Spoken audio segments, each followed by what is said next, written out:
자, 오늘 여러분들과 나눌 말씀의 제목은요, 시험코자 하심이라.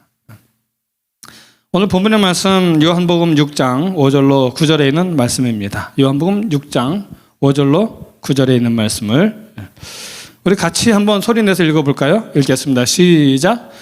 예수께서 눈을 들어 큰 무리가 자기에게로 오는 것을 보시고 빌립에게 이르시되 우리가 어디서 떡을 사서 이 사람들을 먹이겠느냐 하시니, 이렇게 말씀하심은 친히 어떻게 하실지를 아시고 빌립을 시험하고자 하심이라. 빌립이 대답하되 각 사람으로 조금씩 받게 할지라도 200데나리온의 떡이 부족하리이다. 제자 중 하나 곧 시몬 베드로의 형제 안드레가 예수께 여짜오되 여기 한 아이가 있어 보리떡 5개와 물고기 2마리를 가졌나이다. 그러나 그것이 이 많은 사람에게 얼마나 되겠사옵나이까. 아멘.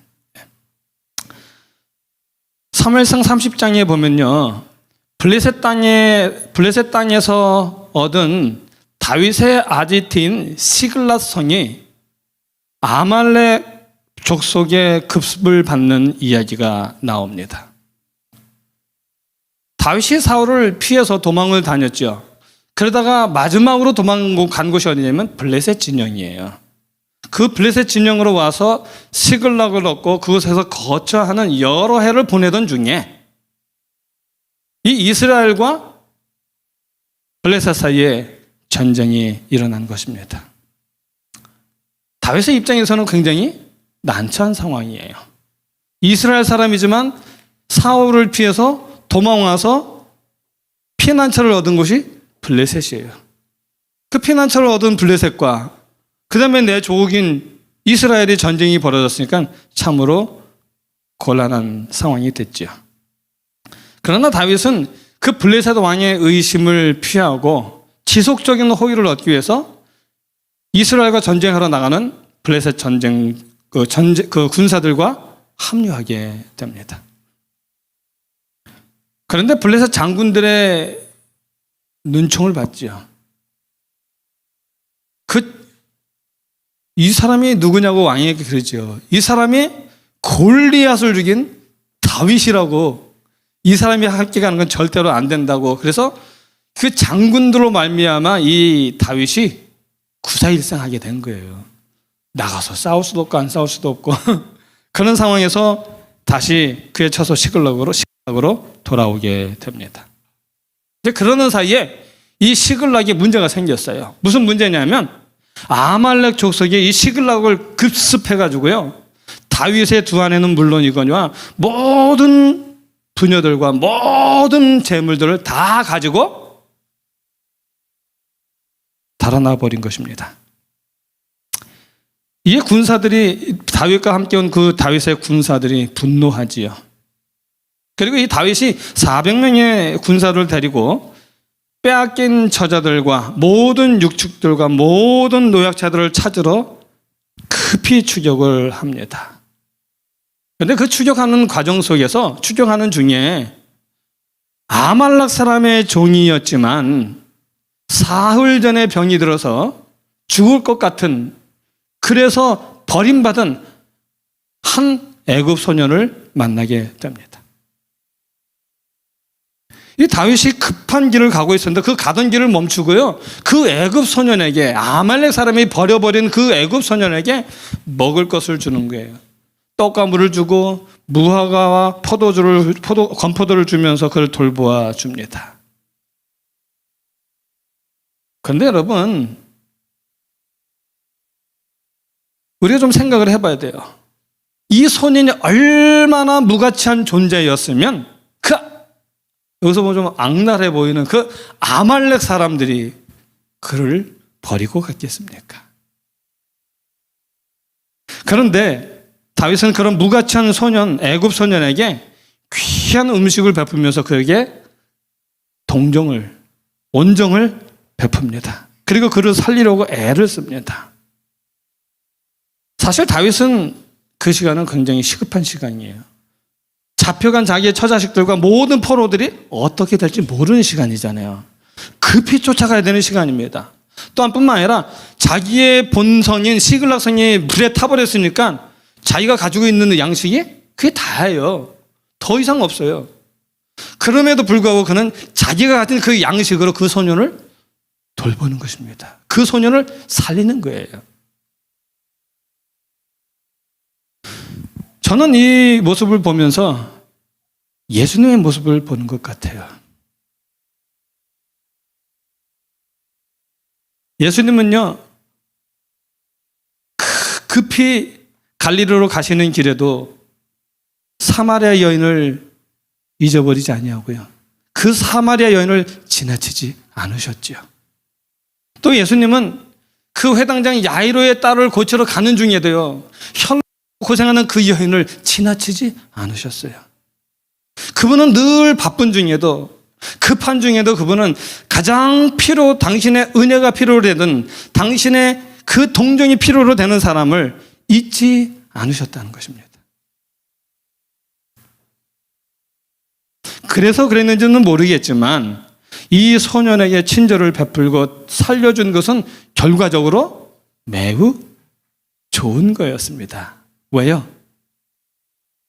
이 소년이 아말렉 사람들이 어디를 쳤고 그리고 그들이 어디로 갔는지를 모든 정보를 다 알고 있는 것이에요. 그렇게 애굽 소년이 다윗을 아말렉에게로 인도했습니다. 그리하여 다윗은 자신의 사랑하는 두 아내를 구원함은 물론이거니와 시글락에서 빼앗긴 모든 가축들과 모든 재물들을 다 찾아가지고 돌아오게 됩니다. 반면 아말렉은요, 자기들이 무가치하다 여겨서 버린 그 소년 하나 때문에 오히려 모든 것을 잃어버리게 되었다는 것입니다. 이 이야기는 우리에게 일상의 삶에서 작은 것이라도 소중하지 않은 것은 없다는 것입니다. 믿음의 길을 걸어가는 사람들에게 있어서 소중하지 않은 것은 하나도 없다는 것입니다.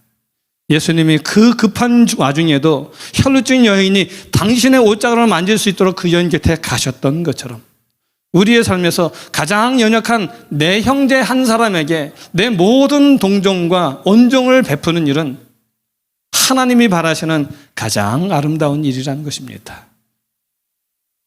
그 작은 일에서 큰 승리가 가져온 것처럼 늘 언제나 작은 것에서 큰 기적이 이르러 오게 되는 것입니다. 오늘 본문의 말씀에 보면요, 보리떡 5개와 물고기 2마리로 5,000명을 먹이신 이야기입니다. 그런데 이 이야기가 사복음서에 다 적혀 있어요. 사복음서에 다 적혀 있어요. 그런데 요한복음은 이 사건을 다른 그 공관복음 세 복음서보다 더 자세하게 기록을 해놨어요. 심지어는 어떻게까지 기록을 해놓았느냐 하면요, 그 오병이어의 기적을 일으키실 때에 그 제자들이 무슨 말을 했는지까지도 다 기록을 해놨어요. 예수님께서 5,000명을 먹이시기 위해서 12제자 중에 한 사람인 빌립을 콕 찍어서 부르시면서 그에게 물으셨습니다. 우리가 어디서 떡을 사서 이 사람들로 먹게 하겠느냐, 먹이겠느냐. 그런데 요한복음 6장 6절에 보면 예수님께서 이 질문하신 이유가 이거였다고 말씀하셔요. 그 이유가 뭐예요? 빌립을 시험코자 하심이라. 친히 어떻게 하실지를 아시면서도 빌립을 시험하셨다라는 그런 말입니다. 이 빌립이 200다나리온의 돈이 있어도 어렵다라는 말을 할 것을 예수님은 아셨다는 거예요. 그럼에도 불구하고 이 빌립에게 예수님께서 물으셨다는 것입니다. 왜 그러셨을까요? 왜 예수님은 빌립이 그렇게 대답할 줄 아셨는데도 불구하고 왜 물으셨을까요?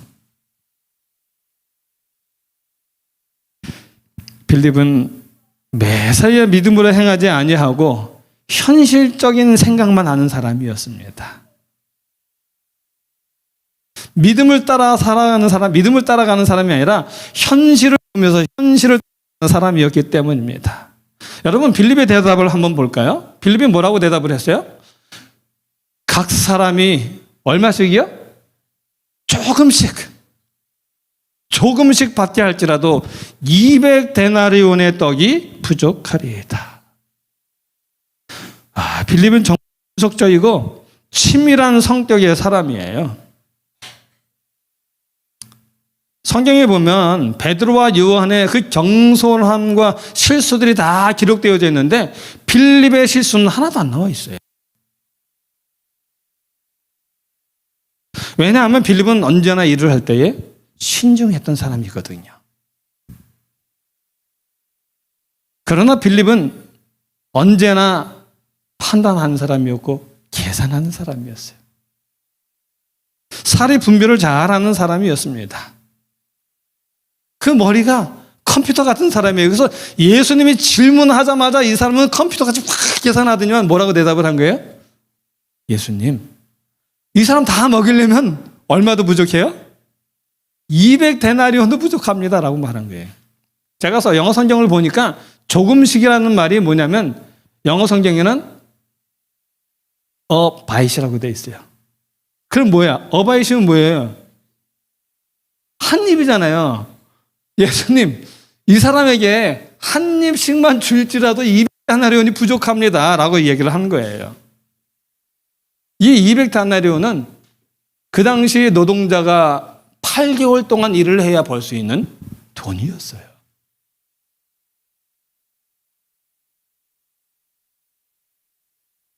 빌립의 정확하고 논리적인 생각은 너무나 쉬웠어요. 계산하기가. 이 너무 쉬운 거였어요.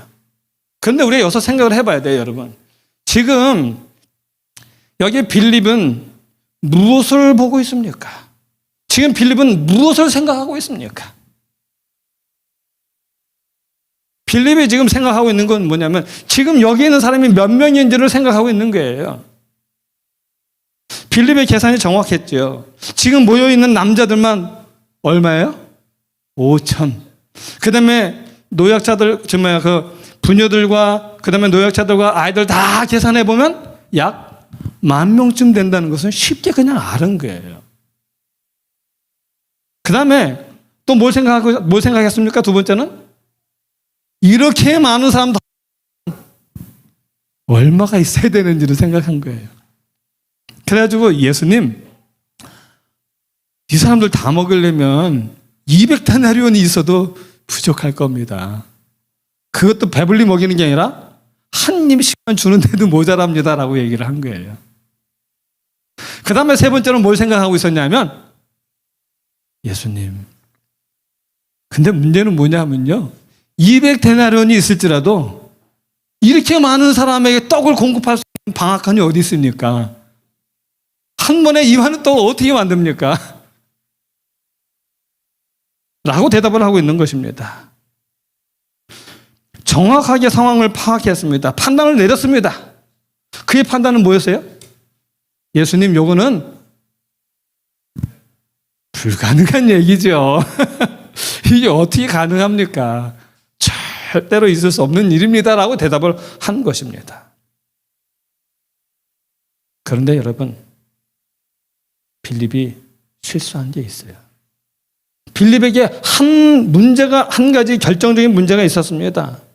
그 문제점은 뭐냐 하면 그는 문제점을 올바르게 판단하고 파악하는 일을 굉장히 잘했어요. 그러나 그 문제를 해결해 줄 수 있는 예수님을 향한 올바른 믿음이 없었던 거예요. 지금 당면한 문제가 무엇인지는 잘 알았지만 그 문제를 해결하실 수 있는 예수님에 대해서는 너무나 모르고 있었던 거예요. 그의 계산 속에는 누가 빠져 있었어요? 예수님이 빠져 있었던 것입니다. 이것이 바로 그의 문제였습니다. 여러분, 그는 예수님이 가나에서 물로 포도주를 만드실 때에 그 옆에 있었던 사람이에요. 직접 본 사람입니다. 직접 체험한 사람입니다. 뿐만 아니라 베데스다에 38년 된 병자를 고치실 때에도 그는 그 옆에 있었어요. 예수님 옆에 있었단 말입니다. 그 외에 예수님께서 많은 병자들을 고치신 것을 그는 봐왔습니다. 그랬다면 빌립이 예수님께서 어디서 사서 이 사람들을 먹게 하겠느냐라고 물으셨을 때에 빌립은 뭐라고 대답을 했어야 돼요? 예수님, 이 사람을 다 먹이려면 200데나리온의 돈이 필요합니다. 그런데 우리에게는 그 200데나리온의 돈이 없습니다. 뿐만 아니라 우리에게는 그 떡을 구할 곳도 없습니다. 그 다음 무슨 말을 했어야 돼요? 그러나 우리에게는 누가 계십니다? 주님이 계십니다. 라고 대답을 했어야죠. 그러나 안타깝게도 빌립은 기적을 행하시는 예수님은 보았지만 자신의 삶 속에 예수님은 없었어요. 그래서 예수님이 빌립에게 물으신 거예요. 빌립이 믿음 없는 부정적인 말을 할 줄 아셨음에도 불구하고 그에게 물으신 것입니다.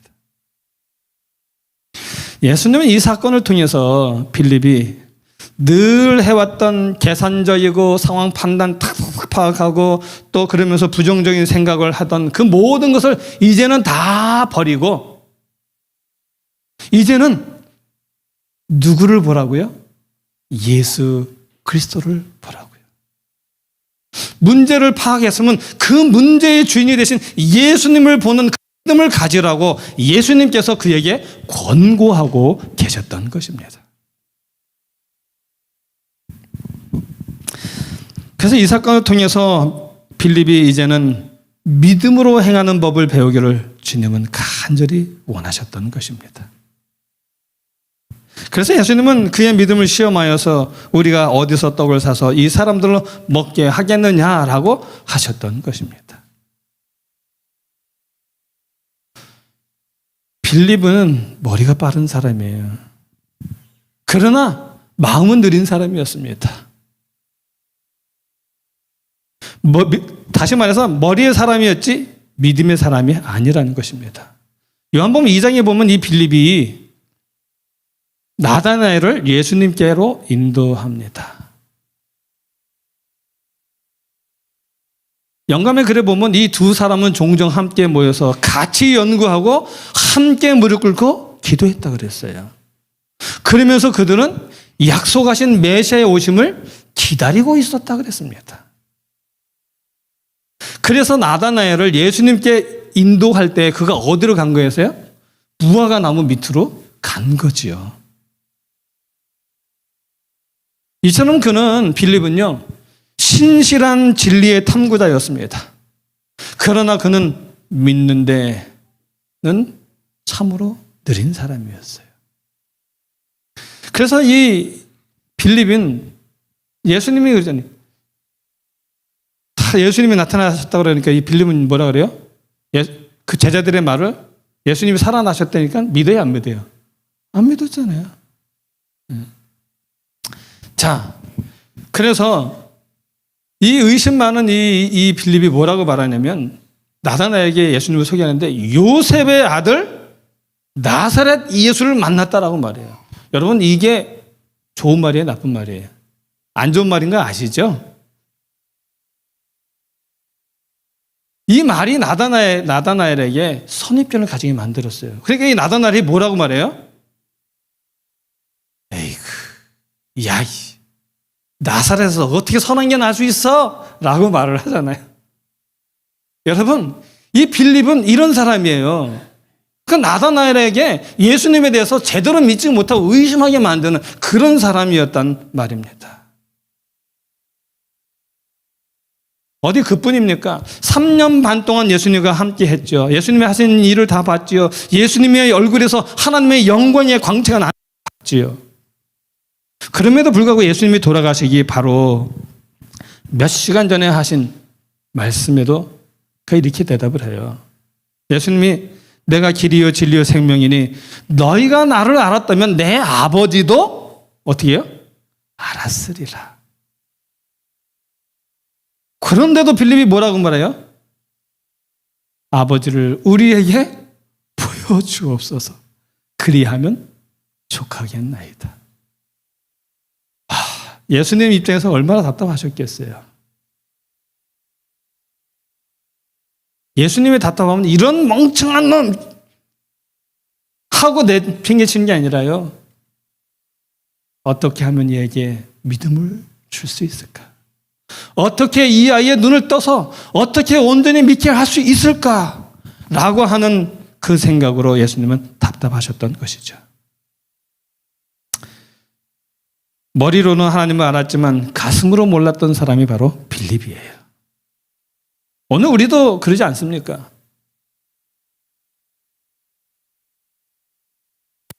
제가 다음에 하고 싶은 설교를 고민 중에 있는데 그 설교는 성경을 읽으면 읽을수록 하나님은 우리에게 말하시는 것 같아요. 너희가 나를 좀 알면 좋겠다. 내가 누군지 알면 좋겠다. 그래서 하나님은 얼마나 답답하시면 당신이 이 세상을 창조하신 창조주라는 얘기를 얼마나 많이 하셔요. 그리고 이 장래사와 후래사를 누가 말했느냐. 그리고 누가 이 골에서 이 사람을 동방에서 오게 하였느냐. 그가 지나올 때에 전혀 걸어보지 않았던 그 길을 무사히 건너가게, 그 길을 무사히 걸어가게, 그 많은 화살이 있음에도 불구하고 그가 그 화살의 위험을 노출하지 않냐고, 이 모든 것을 이룰 수 있었던 것은 누가 계획하신 거냐? 나 하나님이 아니냐라고 말을 하잖아요. 지금 하나님께서, 예수님께서 빌립에게 그렇게 말씀하고 계시는 것입니다. 오늘 우리가 말씀을 볼 때에 아는 것에서 만족하면 안 돼요. 많이 아는 것에서 자족하면 안 됩니다. 만족하면 안 됩니다. 아는 것은, 성경을 통해서 아는 것은 가슴으로 예수님을 알려고 그러는 거죠. 머리로 알려고 하는 게 아니에요.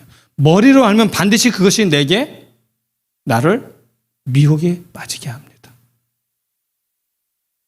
성경을 알므로 말미암아 미혹에 빠진 사람들이 얼마나 많습니까? 우리는 머리로 아는 게 아니라 마음으로 예수님을 믿어야 합니다. 이렇게 예수님께서 빌립을 시험해서 빌립아, 우리가 어디서 떡을 사서 이 사람들을 먹이면 좋겠니? 라고 하실 때에 그 예수님의 질문에 다르게 반응한 또 다른 한 사람이 있었어요. 그 사람이 누구예요? 안드레.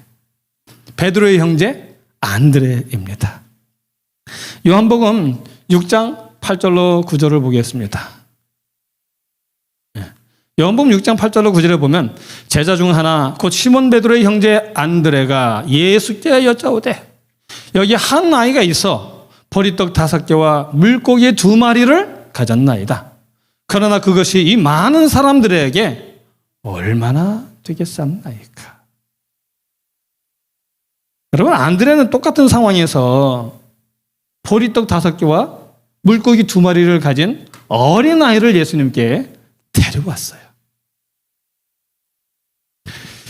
안드레는 계산은 잘 못했지만 생각이 항상 긍정적인 사람이었고요. 늘 언제나 주인을 의지하는 믿음을 가진 사람이었습니다. 예수님께서 질문하신 대상은 빌립이었는데요. 그 기적을 일으키게 한 제자는 안드레예요. 질문은 빌립이 받았는데 기적은 안드레를 통해서 일어나게 된 거예요. 오늘 우리의 삶에서 질문은 내가 받았는데 이적은 옆에서 딴 사람 통해서 일어나면 어떻게 되겠습니까? 오늘 우리에게서 하나님이 우리에게 부르시고 우리를 통하여 그 이적을 하나님이 일어나게 하시려면 오늘 우리는 머리가 아니라 우리의 가슴으로 예수님을 믿어야 됩니다. 속히 믿는 데 있어서 빨라야 돼요. 느리면 안 됩니다. 자, 여러분, 어떻게 안드레가 그렇게 기적을 일으키는 제자가 될 수 있었을까요? 안드레의 마음에 주님이 계셨기 때문이에요. 안드레는 계산할 줄은 몰랐어요. 계산할 줄은 몰랐지만 그의 마음속에는 지나간 과거에 행하신 예수님의 모든 이적들은 여전히 그 가슴 속에 있었던 거예요. 그것을 누가 하셨는지를 안 거예요. 누가 그 이적을 베푸셨는지를 그는 알고 있었던 것입니다. 잠시 우리가 여기서 좀 생각해야 될 한 가지가 있어요. 안드레는 자신이 행한 일이 작고 미미한 일이라고 생각을 했습니다. 그래서 그가 뭐라고 말해요? 그러나 그것이 이 많은 사람들에게 얼마나 되겠습니까? 라고 한 것입니다. 이 안드레는 자기 형 베드로를 인도해 왔을 때도 자신이 행한 일이 얼마나 큰 일인지를 상상하지 못했습니다. 그런데 주님께서는 안드레가 인도해온 베드로를 통하여 우리가 잘 아는 것처럼 놀라운 일들을 행하셨습니다. 또한 안드레가 작고 미미하다고 여겨진 보리떡 5개와 물고기 2마리를 가진 그 아이를 예수님께 데리고 왔잖아요. 그런데 예수님은 그것을 가지고 큰 이적을 베푸셨습니다. 그러므로 우리가 좀 생각해야 될 것은 뭐냐면요. 하나님께서는 우리가 작고 미미하게 여기고 있는 우리의 희생과 섬김, 그리고 우리가 드리는 것들을 가지고도 그분은 크고 위대한 일을 이루신다는 사실을 우리가 믿어야 합니다. 그리고 우리는 미미한 것이지만 그분이 그것을 가지고 큰 일을 이루시도록 그분께 들고 가야 돼요. 이것이 우리가 해야 될 일입니다. 그것이 바로 믿음을 가진 사람의 모습인 것입니다. 이제 빌립의 모습을 다시 한번 보겠습니다. 아까도 말씀드렸지만 빌립은 머리로는 알았지만 가슴으로는 우리 하나님을 몰랐습니다. 그래서 이렇게 많은 사람들을 먹이는 일은 불가능하다고 생각을 했던 것입니다. 그러나 예수님은 그 빌립의 불신과 우둔함을 인내 있게 참아주셨어요. 그리고 그를 시험하셔서 마침내 그로 하여금 믿음의 사람이 되게 하셨습니다. 영감의 글에 보면은 이렇게 기록을 했습니다. 감사합니다. 그는 자기가 말하는 것에 대해서 알았고 듣는 자들에게 자각을 주는 확신을 가지고 가르쳤다. 이거는 오순절 성령이 내리신 그 이후의 이야기예요. 이 말은 성령이 제자들에게 임하였을 때 빌립도 성령을 받고 하늘의 명령을 쫓아서 교사가 되었다는 것을 이야기합니다.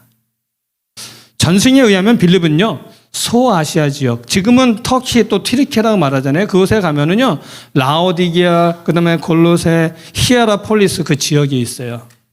그 지역에서 선교를 했고요. 갈라디아 지방에 가서도 복음을 전했다 그래요. 그리고 그 전승에 의하면 그에게 전도를 받은 제자들이 프랑스, 옛날에 불란서라고 했잖아요. 그 불란서로 가서 그들이 복음을 전했다고 그래요.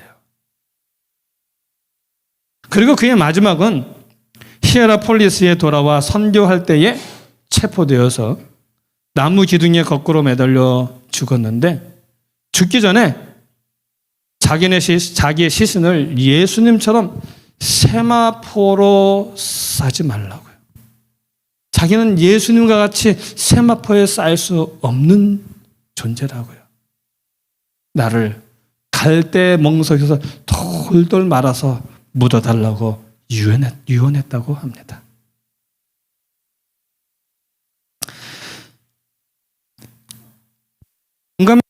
보면은 믿음에 대해서 우리에게 이렇게 권면합니다. 생애예배 52페이지 보면 그대는 완전하게 되었다는 것을 느낄 때까지 기다리지 말고 이렇게 말하라. 뭐라고요? 완전하게 되었다는 것을 느끼기 전에 그때까지 뭐 하지 말고요? 기다리지 말고 이렇게 말하라 그러는 거예요. 어떻게 해요? 같이 읽겠습니다. 시작. 나는 그것을 믿는다. 그렇게 될 것이다. 내가 그렇게 느끼기 때문에서가 아니고 하나님께서 뭐 하셨기 때문에요? 약속하셨기 때문이다. 이게 믿음이라고 이야기하는 것입니다. 문제를 보고 문제의 상황에 따라서 불가능하다는 것이 아니라 하나님이 약속하셨음에 하나님이 하라고 하신 이루어질 줄을 믿는 것입니다. 이게 믿음이라고 하는 것입니다. 이제 말씀을 마쳐야 되는데요. 저는 영감에 있는 글을 여러분들에게 소개를 좀 더 해드리고 싶습니다. 시대의 소망 368에서 369페이지에 보면 이렇게 말을 합니다. 떡의 이적은 하나님께 대한 의존과 믿음을 가르친다. 우리는 난관에 봉착했을 때, 뭘 봉착했을 때요? 난관, 어려움에 봉착했을 때에, 불가능해 보이는 상황을 맞았을 때에 뭐 하라고요? 하나님께 의뢰해야 한다. 우리가 하는 일은 누구의 사업이에요? 하나님의 사업이니 누구의 계획을 따라요? 그분의 계획을 따라야 한다. 자아를 중심으로 삼을 수는 없다. 만일 우리가 우리 자신의 생각대로 계획한다면 주님께서는 우리가 실수하도록 뭐 하셔요? 내버려 두실 것이다. 그러나 그분의 분부를 쫓은 후에 우리가 어려운 환경에 처하게 되면 그분께서 우리를 뭐 하실 거예요? 구원하실 것이다. 그리스도를 위한 사업의 성공은 인간의 어떤 수나 방법이나 재능에 있다기보다는 목적의 순수성과 진심에서 우러나는 참된 단순성과 내막히는 뭐에 달려 있어요? 믿음에 달려 있다. 그대의 마음속에 우리가 어디서 떡을 사서 이 사람들로 먹게 하겠느냐는 질문이 와 닿을 때에 그대의 대답이 불신의 반응이 되지 않게 하라. 그대가 곤궁한 영혼들에게 들려 있을 때에는 그리스도가 거기 계신 줄을 알라. 그분과 더불어 교통하라. 그대의 보리떡을 예수께 가져가라. 아멘입니다. 여러분, 이 작은 것이 이 많은 사람들에게 얼마나 미치겠습니까? 라고 하는 작은 것들, 여러분 별것 아니라고 무시하지 마시기 바랍니다. 내게 있는 작은 보리떡 5개와 물고기 2마리를 예수님께 가져가시기 바랍니다. 그분께서 오늘 우리가 그분께 드리는 그 작은 믿음을 통하여 우리 일어나도록 하기를 계신다는 사실을 믿으시기 바랍니다. 아무쪼록 저와 여러분의 삶에 항상 문제를 파악하되 그러나 마지막으로는 그 문제에 해결되신 예수님을 바라 늘 그분이 내 계산 속에 계시는 아름다운 믿음의 생애를 사시게 되기를 간절히 바라며 오늘의 말씀을 줄이겠습니다.